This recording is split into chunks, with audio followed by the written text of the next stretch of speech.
সরকারি পরিবহন সংস্থাকে বাঁচাতে পথে নামলো কর্মীরা। রায়গঞ্জে এনবিএসটিইউ বিশেষ কর্মসূচি। উত্তরবঙ্গে সরকারি পরিবহন ব্যবস্থা ভবিষ্যৎ নিয়ে চরম অনিশ্চয়তার পরিস্থিতি।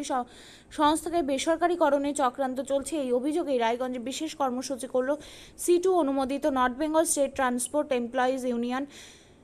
বৃহস্পতিবার রায়গঞ্জ ডিপো চত্বরে সংগঠনের পক্ষ থেকে আয়োজিত কর্মসূচিতে বড় সংখ্যক কর্মী সংগঠনের নেতা কর্মীরা উপস্থিত ছিলেন। সংগঠনের পক্ষ থেকে জানানো হয়, একসময় উত্তরবঙ্গ রাষ্ট্রীয় পরিবহন সংস্থা ছিল এই অঞ্চলে মানুষের নির্ভরতার প্রধান ভরসা।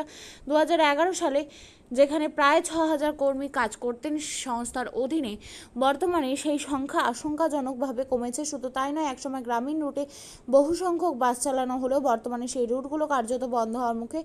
অথচ এই সংস্থা তৈরি হওয়ার পর গ্রামীণ পরিবহনে অবদান রাখার জন্য রাষ্ট্রপতি পুরস্কারও পেয়েছিল। এনবিএসটিইউর সাধারণ সম্পাদক গৌতম কুণ্ডু এদিনে কর্মসূচিতে বলেন, উত্তরবঙ্গ রাষ্ট্রীয় পরিবহন সংস্থা ইচ্ছে করে দুর্বল করে দেওয়া হচ্ছে। এর পেছনে রয়েছে বেসরকারিকরণের চক্রান্ত। সংস্থা যখন তৈরি হয়েছিল তখন গ্রামের সাধারণ মানুষকে মাথায় রেখে রুট তৈরি হয়েছিল। আর সেই রুটগুলোর সংখ্যা কমে যাওয়ায় গ্রামের মানুষ চরম সমস্যায় পড়ছেন। কর্মীদের ভবিষ্যৎ অনিশ্চিত হয়ে পড়েছে। তিনি আরও জানান, শুধু রায়গঞ্জ নয়, উত্তরবঙ্গের 4টি ডিভিশনে একই ধরনের কর্মসূচি চলছে। দাবি না মানা হলে বৃহত্তর আন্দোলনের পথে নামারও হুঁশিয়ারি দেন এনবিএসটিইউ এর নেতৃত্বরা। আমার নাম জাকির হোসেন। আপনি কি পোস্টে আছেন? State transport employees union Raiganj ডিভিশনের ডিভিশনাল সম্পাদক। বলছি যে আজকে আপনাদের একটা অবস্থান বিক্ষোভ হচ্ছে, কি কারণে? আমরা উত্তরবঙ্গের বাসিন্দা, আমরা উত্তরবঙ্গের সেন্টিমেন্ট, উত্তরবঙ্গের lifeline north Bengal state transport, সেটা বিগত রাজার আমল থেকে চলে আসছে। বামফ্রন্ট আমলের সময় সেই ট্রান্সপোর্টটা আস্তে আস্তে অনেক বিস্তার ঘটেছিল এবং একসময় রাষ্ট্রপতি পুরস্কার পেয়েছিল এই সংস্থাটা পরিষেবা দেওয়ার জন্য। শহরের মানুষ গ্রামে, গ্রামের মানুষ শহরে গিয়েছিল। কিন্তু দেখতে পাচ্ছি আমরা 2011 সালের পর থেকে এই সংস্থাটা আস্তে আস্তে বেসরকারিকরণ হতে চলেছে এবং সেখানে একসময় 6000 কর্মী কাজ করতেন, সেখানে দাঁড়িয়ে এখন যা বর্তমানে 2025 সালে দেখতে পাচ্ছি মাত্র 400 কর্মী কাজ করছেন রেগুলার এবং 1500 কর্মী কাজ করছে কন্ট্রাকচুয়াল।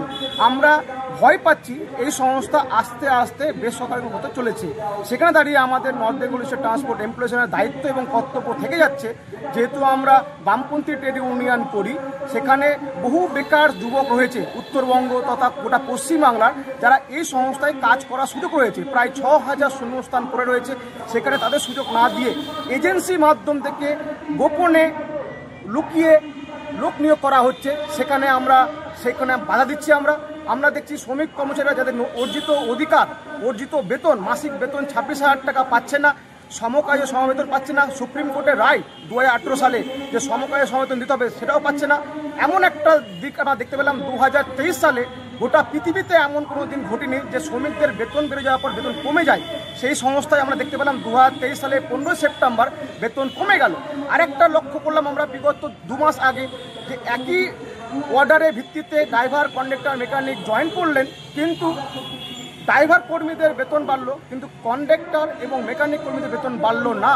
এই সমস্ত বিভিন্ন সমস্যা নিয়ে আজকে আমরা ডিভিশনাল জায়গায় গেছি এবং আপনাকে আরেকটা উদাহরণ দিতে চাইছি। আজকে 4 সেপ্টেম্বর, আজকে মাসে 4 দিন হলো, এখন অবধি এই সংস্থায় কোনো একটি কর্মীও বেতন পাননি এই মাসে, এমনকি অবসরপ্রাপ্ত কর্মীও বেতন পাননি।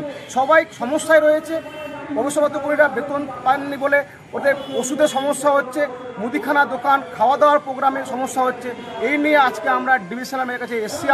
আমরা ওনার কাছে উত্তর নিতে চাই যে কী সমস্যা হচ্ছে আর কেনই বা এই সংস্থা, এই লাভজনক সংস্থা আস্তে আস্তে বেসরকারিকরণ হয়ে যাচ্ছে।